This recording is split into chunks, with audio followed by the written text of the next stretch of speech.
J'espère que ça va pour vous. Bonjour d'ailleurs. Les fêtes approchent, une nouvelle année qui commence, donc un nouveau chapitre de nos vies à tous. J'espère que vous stressez pas trop, que vous prenez bien du temps pour vous afin que ça soit plus facile à vivre la période actuelle, parce que c'est vrai qu'en ce moment c'est plus compliqué et puis les énergies montent vachement, donc si vous avez des changements, que ce soit au niveau de votre sommeil ou alors au niveau de votre corps physique, des ressentis, etc. Ça peut être aussi lié à ça. Donc vous prenez pas trop la tête.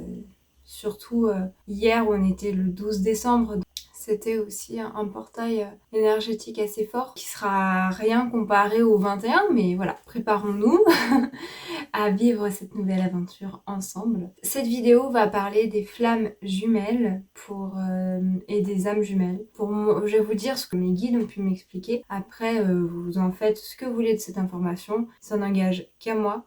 Déjà, pour commencer, je vais vous expliquer qu'est-ce que c'est les flammes jumelles. Si vous partez du principe on a une âme dès le début, voilà, et que cette âme-là, elle décide de faire plusieurs expériences, et que par conséquent, en décidant de faire plusieurs expériences d'incarnation en même temps, elle va se scinder en deux, dans un premier temps. Qui fait que cette âme va devenir en gros deux âmes, mais ça reste la même âme. Tellement compliqué à expliquer. Ça va être compliqué pour moi à expliquer parce que j'espère sincèrement que ça va être clair. Si c'est pas clair, dites-moi en commentaire comme ça. Au pire, je referai une vidéo ou posez-moi des questions, je referai une vidéo où je répondrai aux questions, comme ça sera peut-être plus clair. La flamme jumelle, ça va être un autre bout de notre âme qui a décidé de se scinder pour faire plusieurs expériences. Et là, c'est en fait la flamme jumelle, c'est en gros un peu le premier scindement, la première séparation. Ça, c'est mon âme, on va dire ça comme ça. Et elle se décide de se scinder en deux, qui fait que ça devient deux âmes, même, enfin, toujours en une, on va dire ça comme ça, mais à part entière. Il n'y en a pas une qui est plus importante que l'autre, pas du tout. Elles restent toutes les deux très importantes. Elles vont avoir une énergie quasiment identiques. On peut se dire qu'il y en a une, elle va être plus, je sais pas, si on prend du principe que cette âme, elle a une couleur et que la couleur est bleue, eh bien, c'est vraiment une image. Cette âme-là, elle va avoir, en se scindant, il y en a une qui va peut-être être un peu plus bleu foncé et l'autre un peu plus bleu clair. Ça veut pas dire que, comment dire, elles sont énormément différentes, ou qu'il y en a une qui est plus forte que l'autre. Ça veut juste dire que elle a voulu expérimenter des petites différences en fait entre les deux. Donc expérimenter le plus clair et expérimenter le plus foncé. Après, donc ça voilà, ça c'est les flammes jumelles. Donc il y a un côté qui est tellement, il y a tellement de ressemblances qu'il y a quelque chose qui peut être très vite aussi électrique. Parce que ça nous montre, comme on dit, en fait c'est encore un miroir amplifié de nous-mêmes d'une certaine manière. Ça nous montre en fait vraiment tous nos blocages, nos façons d'agir, de réagir. Ça nous met vraiment face à nous-mêmes et c'est pas évident parce que sur Terre en tant qu'humain on est énorme, on a tous un ego déjà et on a du mal encore à à trouver un certain équilibre en soi de façon très profonde pour bien gérer son ego et qui ne prenne pas de trop de place ou une place qui n'est pas qui ne lui est pas attribuée. Donc voilà, les flammes jumelles, ça c'est comme ça, c'est en gros une même âme qui décide de se scinder en plusieurs pour faire plus d'expériences. De connaître des petites différences en fait et j'ai oublié de le dire je crois, je sais plus si je l'ai dit mais en gros ces deux flammes jumelles, donc ces deux bouts d'âme sont absolument complètes. Elles n'ont pas un sentiment d'incomplétude. En fait c'est ça, c'est un peu comme si vous faites une grande quantité de pâte à gâteau pour faire un gâteau et que au lieu de le mettre dans un grand moule, vous le mettez dans deux moules. Ils sont pas moins importants l'un que l'autre et ils n'ont pas forcément cette nécessité d'être absolument là, maintenant, tout de suite, réunis avec l'autre bout de pâte à gâteau pour en former qu'un dans un seul moule. Au contraire, ils ont voulu se séparer pour faire plusieurs expériences, donc dans plusieurs moules à gâteau pour tester, je sais pas, un moule rond et un moule carré. Je pars trop loin, mais c'est une image, tout ça pour vous dire que c'est pas parce que vous êtes aujourd'hui célibataire ou vous êtes en couple, mais que vous ne connaissez pas votre flamme jumelle dans cette incarnation-là, que ça veut dire que vous êtes incomplet et que vous allez être malheureux toute votre vie. Déjà, votre flamme jumelle, elle peut être sur une autre planète, comme elle peut ne pas être incarnée là maintenant tout de suite, comme elle peut être l'un de vos guides, comme elle peut être quelqu'un que vous rencontrerez jamais sur cette terre parce que vous n'êtes pas censé vous rencontrer. Et honnêtement, je pense que je vais en décevoir plus d'un. Il y a très peu de personnes qui rencontrent leur flamme jumelle en cette période-là sur Terre parce que c'est pas la priorité de l'expérimentation humaine. La priorité, c'est déjà de faire un travail sur soi, mais aussi d'assister à cette évolution de la planète, de tout ce que cela implique, etc., etc. C'est pas des élus ceux qui se rencontrent, c'est juste que c'est le moment, en regardant toute leur incarnation, c'est le moment qu'ils se retrouvent dans cette vie-là. Ça veut pas dire que ils ont pas eu des vies où ils se sont pas vus, et ça veut pas dire que ça va forcément vous arriver de rencontrer votre flamme jumelle. Moi, par exemple, je sais que je ne vais pas rencontrer ma flamme jumelle dans cette vie-là, et je vous avoue, sincèrement, je m'en moque. Et je sais que certains, ils ont très envie de rencontrer leur flamme jumelle et qu'ils attendent que ça, qu'ils posent beaucoup de questions justement à des médiums en ligne, etc.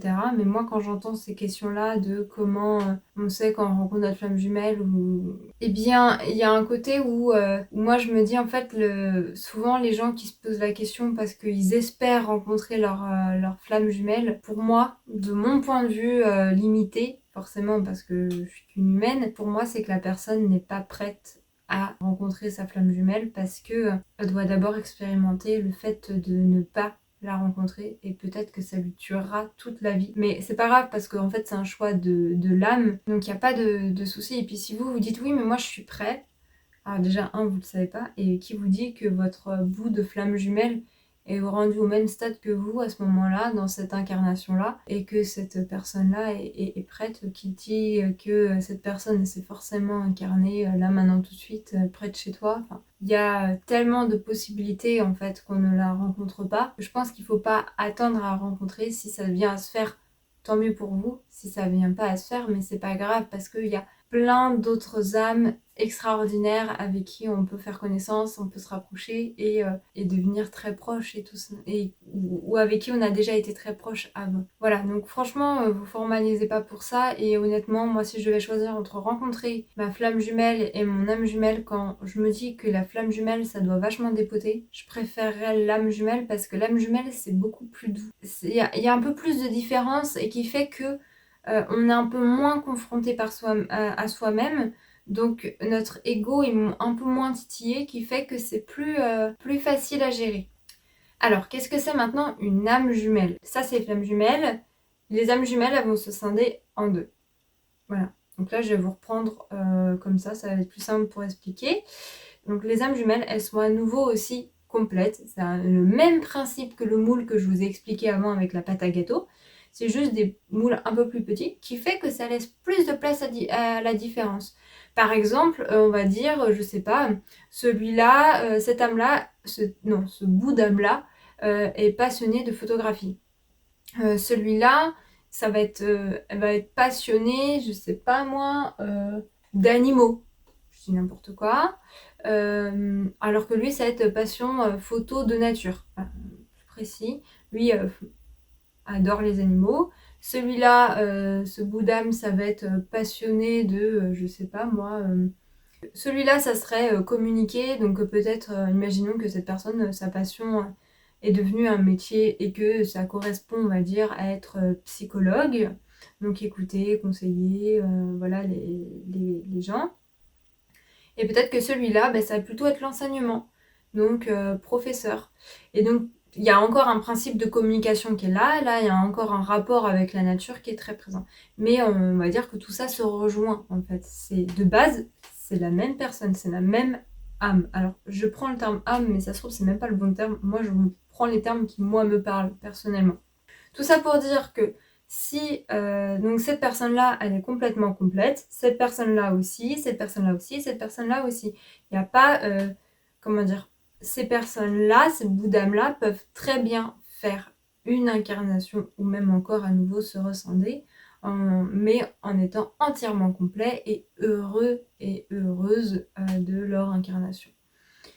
Imaginons que on va se concentrer sur ces deux âmes-là, ou cette âme-là avec cette âme-là, peu importe, on s'en fiche, décide de se rencontrer dans une des incarnations et par exemple, je sais pas, on va dire un truc un peu cliché, se mettre en couple. Eh bien, ça va être quelque chose de plus doux parce qu'en fait, énergétiquement, en fait, ces deux âmes-là, elles vont être encore avec une énergie très similaire, mais avec des petites différences. Euh, Comme j'ai pu vous prendre les exemples de ce qui peuvent les passionner, mais il y a quelque chose en fait qui se rejoint en fait quelque part.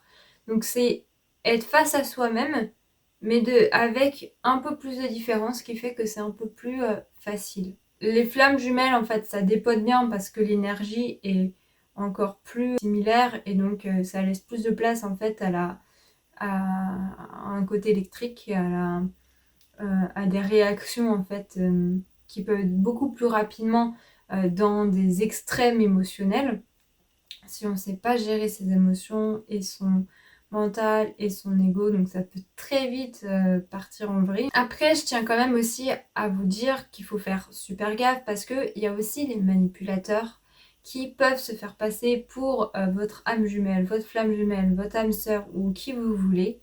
Et c'est pas forcément en fait le cas. Quand vous voyez votre flamme jumelle ou votre âme jumelle, il y a un truc où quand vous êtes avec cette personne et que vous l'observez dans sa façon d'agir, de réagir, de parler, de communiquer, même de simples gestes, j'imagine, ou vraiment plein de choses, en fait, c'est vraiment, il y a des choses qui doivent vous rappeler, vous, consciemment comme inconsciemment, vous dire, mais oui, enfin, il m'énerve, mais en même temps, je vois que quand j'y réfléchis avec un certain recul, je réagis exactement de la même façon que lui, ou qu'elle, peu importe, dans cette situation-là. Voilà. Et c'est pas parce qu'on rencontre notre flamme jumelle dans cette incarnation que ça veut dire qu'elle a aussi le même âge que nous, hein. Donc voilà, mais après je pense que les personnes qui rencontrent leur flamme jumelle ou leur âme jumelle, c'est qu'il y a déjà un certain travail qui a été fait depuis très longtemps.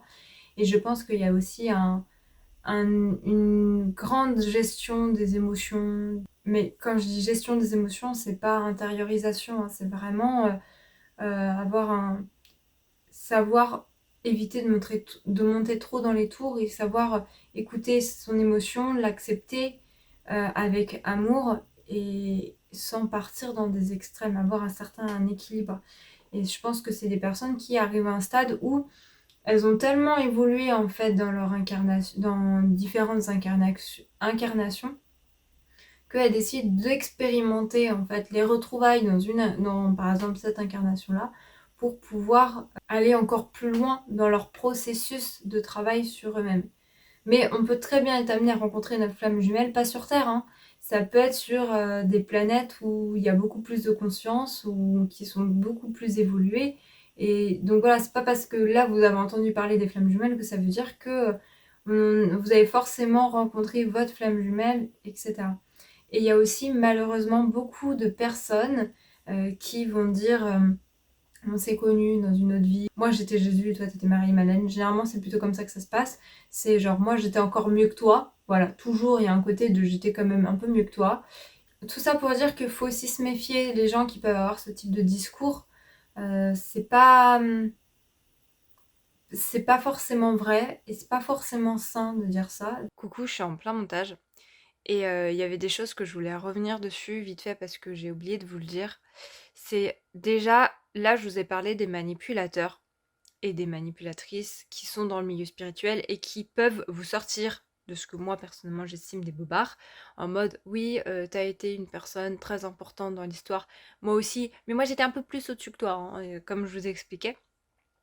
Mais je pense qu'il n'y a pas que ça. Il y a aussi des personnes qui vont être en contact avec un ou une manipulateur, manipulatrice, et qui vont le mettre sur un piédestal plus élevé, parce que ça rassure l'ego, ça fait du bien, ou pour X ou Y raison, parce qu'on a envie de le croire, mais qui n'est pas forcément le cas. Donc beaucoup de gens vont être en contact avec par exemple un manipulateur ou une manipulatrice et vont estimer que c'est leur flamme jumelle, par exemple, parce qu'on part du principe que la flamme jumelle, c'est c'est forcément de la souffrance. Alors non, déjà, c'est pas forcément de la souffrance pour commencer.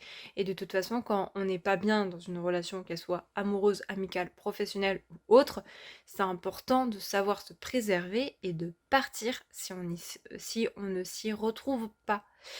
S'il y en a un des deux qui est malheureux, ça ne sert à rien de rester ensemble. Si ça nous fait plus de mal que de bien au quotidien, ça ne sert à rien de rester ensemble. Si en plus vous ne comprenez pas du tout les réactions de l'autre, de pourquoi est-ce qu'il part autant dans l'émotionnel, par exemple quand vous dites ça ou vous faites ça, ou que vous trouvez qu'il y a un côté qui est complètement disproportionné parce que c'est pas du tout ce qui s'est passé, c'est pas représentatif de votre action, ou comment dire, euh, de ce qui s'est passé et qui vont avoir tendance à un peu à réinventer un peu l'histoire, ben ça c'est typique des manipulateurs. Donc faut vraiment avoir le plus de discernement possible. Oui, je sais, c'est pas facile. Et surtout quand il y a des émotions fortes comme de l'amour de notre côté vis-à-vis d'eux, mais c'est important de savoir se préserver parce que faut pas oublier qu'on reste notre meilleur ami, meilleur allié. Et c'est pas une personne qui nous fait souffrir au quotidien ou qui nous fait souvent souffrir qui est, euh, qui est notre meilleur allié en fait. Ça, c'est de la dépendance affective.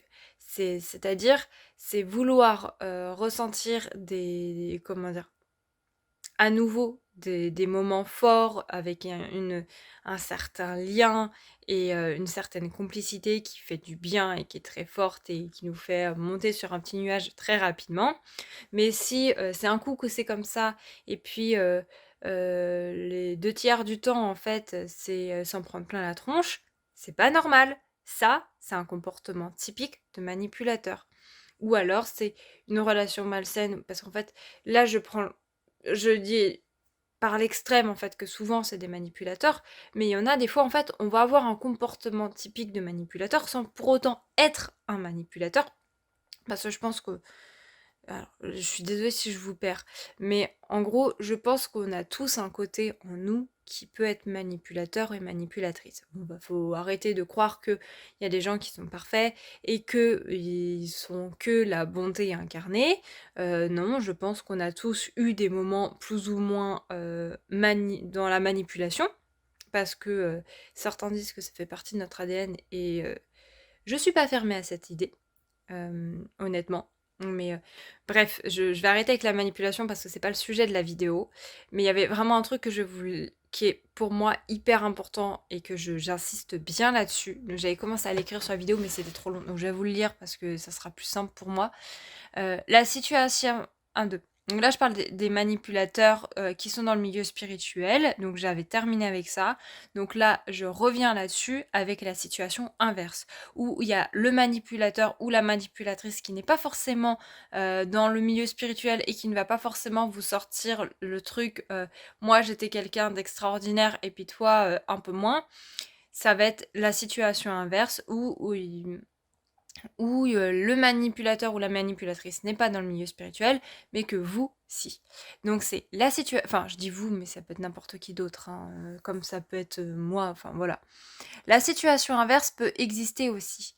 Des personnes qui s'intéressent au milieu spirituel et qui sont en relation amoureuse ou pas avec un ou une manipulateur, manipulatrice, peuvent se mettre d'eux-mêmes à croire que cette personne est sa flamme jumelle et ou je ne sais qui d'important dans une autre vie. Alors, ce n'est pas forcément le cas. Pour ne pas dire que ce sont la plupart du temps des bobards. Nous avons tous été des personnes importantes dans l'histoire avec un grand H, que ce soit sur Terre ou ailleurs, dans une ou plusieurs vies, ou entre 2 incarnations. Mais on n'a pas forcément été ce qu'on nous dit euh, ou ce que l'on veut que l'on ait pu être. Par exemple, des gens qui vous disent oui, t'as été Cléopâtre, en mode je te dis ça dans le but de me rapprocher de toi, il y a des chances que ça soit faux. Si vous le sentez au plus profond de vous et pas de façon égotique, mais vraiment avec votre cœur, c'est sûrement le cas. Après, c'est pas parce que vous l'avez été que ça vous fait de vous quelqu'un de plus important que quiconque, en fait. si vous le sachez, si vous sachez par exemple que vous avez été, je sais pas, je dis n'importe quoi, Cléopâtre, c'est bien, mais l'important, c'est qu'est-ce que vous avez tiré de cet enseignement de savoir que vous avez été Cléopâtre? Qu'est-ce qui s'est passé dans sa vie? Quel schéma elle peut faire, reproduire et ainsi de suite dans sa vie que vous êtes en train de reproduire ici? Ça peut être des réactions émotionnelles, psychologiques. Moi, il y a des vies que j'ai pu avoir, qu'on a pu me donner en information par rêve, par exemple, il y a déjà un moment, où j'ai remarqué en fait de certaines vies en certaines vies, qu'il y avait toujours un schéma qui se reproduisait et que je reproduisais encore dans cette vie-là.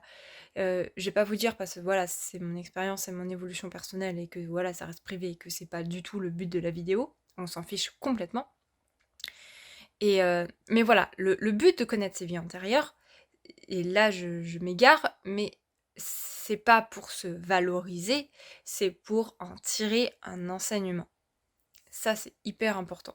Et de savoir qu'un tel a été telle personne dans une autre vie ou que nous, on l'a été, en soi, ça importe peu parce que c'est plus l'incarnation que vous êtes en train de vivre et on a tous eu des vies où on va tous être amenés, pour ceux qui ne les ont pas encore vécues, si on part du principe que le temps est linéaire, des vies où on va être bien plus important dans l'histoire avec un grand H pour une planète ou un peuple, parce que en fait, c'est pas du tout pareil d'expérimenter le fait d'avoir du pouvoir, par exemple, dans un milieu familial, en tant que parent, par exemple, et d'avoir du pouvoir en tant que chef d'entreprise d'une équipe de 5 employés, comme de 150 employés, comme de 100 000 employés, c'est pas du tout la même chose. Comme c'est pas du tout la même chose d'expérimenter le pouvoir d'un gouverneur ou d'une gouverneuse, ça se dit? Oui. Enfin bref, de quelqu'un qui va devoir porter un peuple, voire une planète entière. Ça peut arriver hein, en fonction de... Il y a tellement de possibilités dans l'univers et de planètes différentes, etc. Que voilà, je pense qu'on a tous été amenés ou avoir besoin en fait d'expérimenter aussi ce type de pouvoir, d'avoir un rôle important dans l'histoire avec un grand H, ou même si c'est... Là j'ai pris l'exemple de gouverneur, mais ça peut être autre chose. Ça peut être quelqu'un qui va être là, pas forcément longtemps, mais qui va renverser tout le... Comment dire, toute la société de l'époque dans le but de faire évoluer les choses dans un certain sens, que ça soit de notre point de vue humain positif comme négatif. Peu importe en fait, ça peut être le rôle de l'incarnation de la personne qui a été choisie pour expérimenter le fait de faire changer les choses par son... Comment dire, par son existence et ses choix et ses actes. Et le fait d'expérimenter ça, ça nous permet aussi, après dans les autres vies, de nous rendre compte à quel point nos actes, petits soient-ils comme grands, peuvent être hyper importants au cours de notre incarnation et que ça soit à petite échelle comme à grande échelle. Donc je pense que c'est hyper important de se dire que on n'est pas, comment dire, personne est mieux que un autre ou une autre et que on a tous eu des rôles hyper importants dans d'autres vies et que notre flamme jumelle aussi, enfin, mais, mais je sais pas comment dire. Là, je divague en fait parce que je parle des incarnations, euh, mais je trouve que c'est hyper important en fait de parler de ça parce qu'en fait les flammes jumelles on les retrouve en fait d'incarnation en incarnation. Généralement on la retrouve pas en une incarnation. En tout cas, je suis désolée mais je divague et j'ai du mal à rester cadrée. Mais en fait je pense que c'est hyper important et que je ne peux pas passer outre en fait cette notion-là parce que les manipulateurs, eux, ils ont tendance à vouloir à redorer votre ego en fait en disant que vous avez été quelqu'un d'important et que vous êtes leur flamme jumelle ou que eux aussi ont été des gens extraordinaires, etc. Mais c'est pas forcément le comment dire c'est pas forcément le cas et quand il dit ça des fois ça peut être juste pour se rapprocher de vous. Donc moi quand on me dit j'ai été telle personne dans ma vie et toi t'as été telle personne, je prends un certain recul, je prends pas ça pour argent comptant, je me mets ça dans un coin de ma tête et je me dis, ok, bah on verra bien, hein. Si c'est vraiment le cas, je finirai par avoir l'information un jour qui va me le confirmer. Mais pour l'instant, il n'y a rien qui me le prouve. Et, euh, et voilà, donc j'essaye vraiment de voir les choses avec un certain recul et d'éviter de faire confiance aveuglément et laisser place au doute, parce que je pense que c'est hyper important de laisser place au doute. Bref, tout ça pour dire que, voilà, méfiez-vous des discours qu'on peut vous tenir, et méfiez-vous ce que votre mental peut vouloir que vous croyiez pour vous faire plaisir. De toute façon, les personnes qui auront les réponses, ça sera surtout vous et ce sera pas quelqu'un d'extérieur. Donc voilà, et évitez de placer trop des personnes extérieures sur un piédestal en mode ils sont incroyables ou je ne le ou la mérite pas dans ma vie, de connaître cette personne dans ma vie. Euh, non, faut prendre un certain... voilà, se dire que cette personne, elle est aussi importante que soi, comme aussi importante que notre voisin, qui n'est pas forcément ouvert à la spiritualité, on s'en moque. On a tous nos rôles à jouer, que ce soit dans cette incarnation-là comme dans d'autres, ou entre deux vies. Voilà, il y a... bref. Et là, c'est une notion hyper... C'est une parenthèse, mais pour moi, ça reste une notion hyper importante qui que je pouvais pas ne pas vous aborder parce que je sais que quand on est sous emprise d'un ou d'une manipulateur, manipulatrice, c'est ce genre de choses qui peuvent ressortir. Et là, si je vous le disais pas, en fait, je vous donne la possibilité de pas forcément ouvrir les yeux sur l'action ou l'emprise que peut avoir un ou une manipulateur, manipulatrice sur vous. Et il faut pas oublier que voilà, vous êtes souverain de vous-même et que vous êtes quelqu'un d'important. Bref, donc j'espère que cette vidéo a été assez claire. Donc n'oubliez pas que les flammes jumelles, c'est des personnes, on va dire, à part entière. Les âmes jumelles, c'est aussi des personnes à part entière. Il n'y a pas besoin de se compléter avec quelqu'un d'autre. Si on décide comment dire, si notre âme plutôt, de tout en haut, on va dire ça comme ça, décide de réunir plusieurs de ces bouts d'ailes dans une incarnation pour expérimenter le fait d'être par exemple en couple ou parent de l'enfant ou de je sais pas, peu importe. Mais voilà, et c'est elle qui décide. Juste pour finir, quelle est la différence entre les âmes sœurs, les âmes jumelles et les flammes jumelles?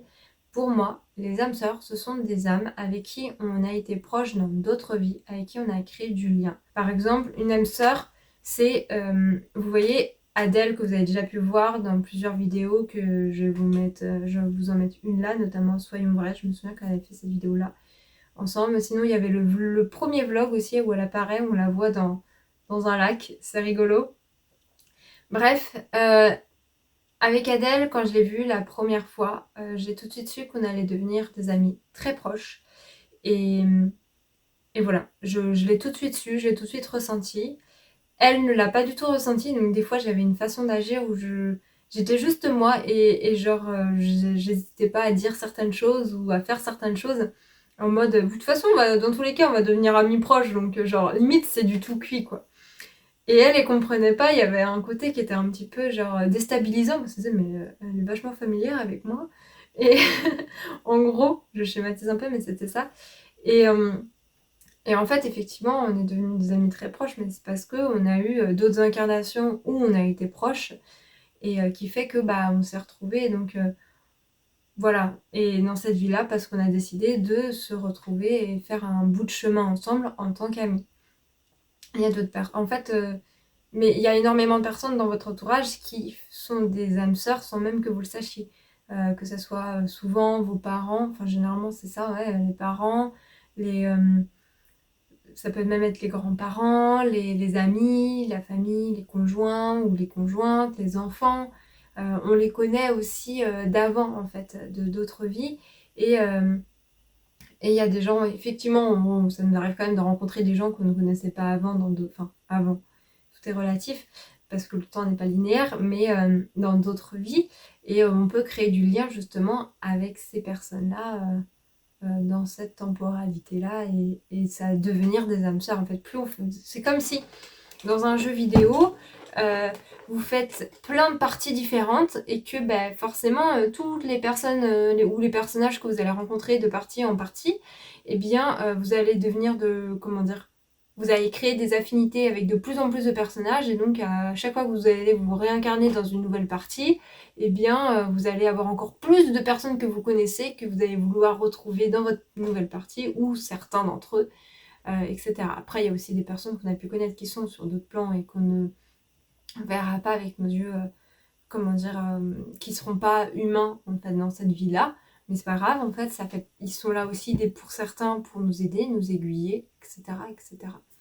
Tout ça pour dire qu'on a tous des âmes sœurs, que les âmes sœurs, c'est pas du tout le truc, en tout cas, qu'on peut retrouver dans les films à l'eau de rose, de genre, oh, je suis mon âme sœur. Oui, ta mère aussi, c'est ton âme sœur. Ça veut pas dire non plus qu'une âme sœur, on a forcément été frère et sœur dans une autre vie. Non, ça serait un peu trop simplifié. C'est avec qui on a vécu des choses fortes, qui nous a permis d'expérimenter des choses. Et ça peut peut-être même potentiellement être des personnes qui ont pu nous faire souffrir. Je pense que c'est le cas. Les âmes sœurs, c'est pas juste des gens avec qui on s'est bien entendu dans notre vie. Ça peut être aussi des personnes qu'on a tuées, qui nous ont torturés, mais qu'on avait décidé avant que ça se passerait comme ça, pour expérimenter l'un comme l'autre quelque chose. Et voilà. Mais une âme sœur peut être un ou une inconnue qu'on va croiser subitement juste 5 minutes dans la rue. C'est aussi possible. On va pas forcément être,